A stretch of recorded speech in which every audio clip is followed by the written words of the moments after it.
Hi, I'm Arthur, and when it comes to my channel, as you could probably tell, I do have a bit of a love-love relationship with Space Marines. I personally love their designs and the way they fight. I find their stories are some of the most compelling works of fiction I've ever seen in media. So when it comes to me talking about them, I am often pretty damn biased as to why I like them, what I like about them, and the fact that I probably would preach how much stronger than any other race in the setting they are. But there is one indisputable fact, and that is that the assassin temples of the Adeptus Administratum are probably a bit stronger. At least in terms of lethality. In terms of durability, nah. So, for those of you who are unaware, you may be asking, what are these assassins and why are they so deadly? Well, they basically were created by Malcador the Sigillite in order to help with the war effort to kill Horus and the other traitor Primarchs as well as, traitor Space Marine captains. He made it a rule that you could do whatever you wanted as long as it got the job done, no matter how illegal or heretical. Unfortunately, he died before he could tell them, yeah, you can stop doing the most horrendous shit now. But, as you know, it's all checks and balances at the end. The Assassins were a bunch of temples formed with hyper-specific training regiments in mind at their conception. Basically, each one of the temples are very well known to do a specific task, though the tasks are usually defined as war crimes of various differing shades of awful. Again, as long as the job gets done. All of the assassins in question are trained to the nth degree of perfection in order to be the best of the best, but their bodies are also heavily augmented, so much so that a Space Marine would be a bit uncomfortable around most of them. So what are the temples? Interestingly enough, most people are only familiar with the four main temples that are shown in the majority of the fiction, which makes sense because they're the ones that are most written about. But as the Horus Heresy game, like the tabletop game, developed, they added a few more. So the four temples you would all be familiar with are not the only ones, so stay tuned towards the end to find out about the newer additions. Starting off, let's talk about the Cadus Assassin. Quite literally Agent 47 from Hitman on steroids. They are given some of the more heretical technology, a Necron phase blade, a ranged weapon known as a neural shredder, which, as you can probably tell by the name, shreds nerves.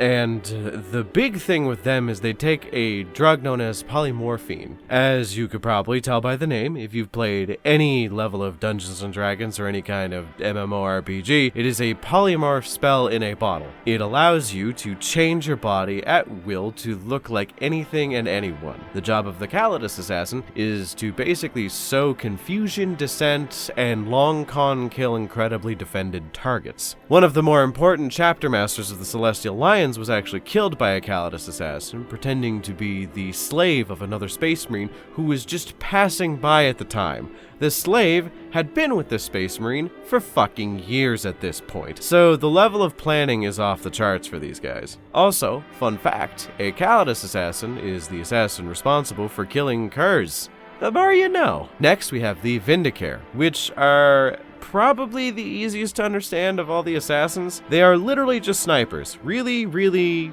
really good snipers. Like the best snipers in the setting, bar none. I'm sorry, I don't make the rules. They have specialist ammunitions for every target. Anti-tank, anti-personnel, virus rounds, hellfire rounds, explosive, and they have so much physical augmentation that they oftentimes can go weeks, months, and maybe even years without moving just to get the perfect shot on a fucker. And not much else to be said about them. The Cadus Assassin is the polar opposite. They are incredibly hard to describe. They are an assassin, which is a blank. Blanks are people born without souls or presence in the warp. And basically any entity that is psychic that goes near them feels uncomfortable or even pain sometimes. Demons also suffer this kind of unnerving pain, and sometimes can't even see them. These assassins have their blankness amplified and turned into an anti-psychic or anti-demon weapon. If you need some far-off space wizard killed, you send a Cadus Assassin to kill the shit out of them. Because they will.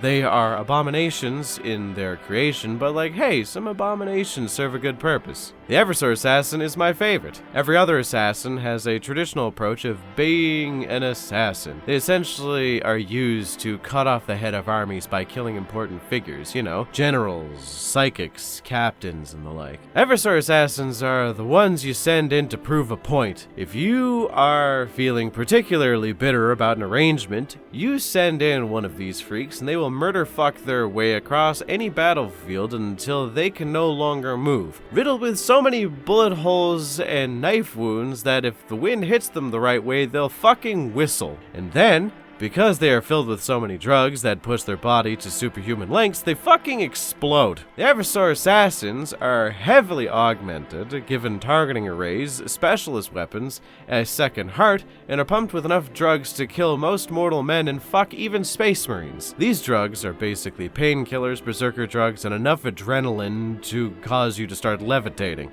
They fire everything on all cylinders at all time with no fucking brakes. Where the other assassins are a dagger thrust between the ribcage of a tyrant, the Iosaur is like the nuclear bomb to a coughing baby. And the funniest part is when they are done doing what they do, due to the many technological systems and drugs in their circulation needing to be pristine to keep them in check. Once their systems start to fail, their body just goes into hypercritical mode and explodes into a fountain of gore and bony shrapnel. They are so berserk that they need to be kept in stasis between deployments in order for them not to kill crew members. God bless America and the Imperium of mankind.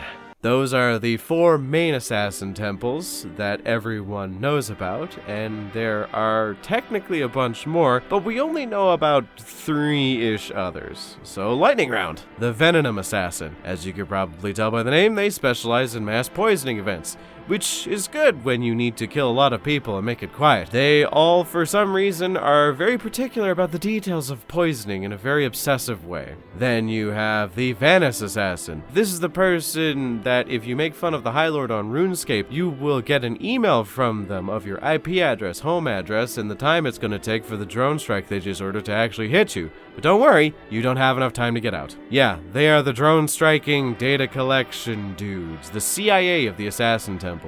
The longest range of assassin that stays likely as far away as possible and fucks with information. Then you have the latest to be added, which is the Adamus Assassin, which has almost no information on them.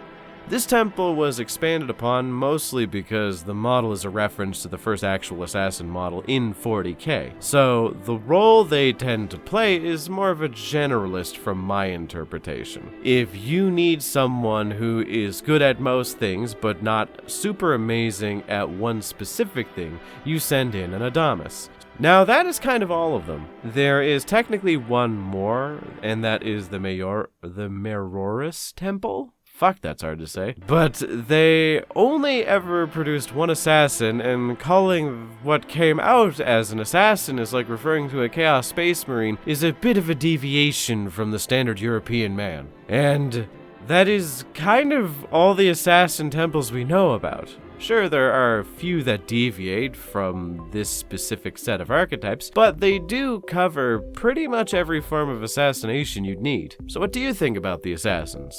Cool? Not cool? Do you have a specific favorite one? Let me know in the comments, as I will be looking, as I'm kind of passionate about the assassins and I adore what they do and bring to a tabletop game. Also, remember to like and subscribe, as it helps the channel out immensely. Special thanks to my channel members for supporting me, and if you want to support me as well as gain access to additional exclusive content, then become a channel member today. Thanks again for watching, and until next time.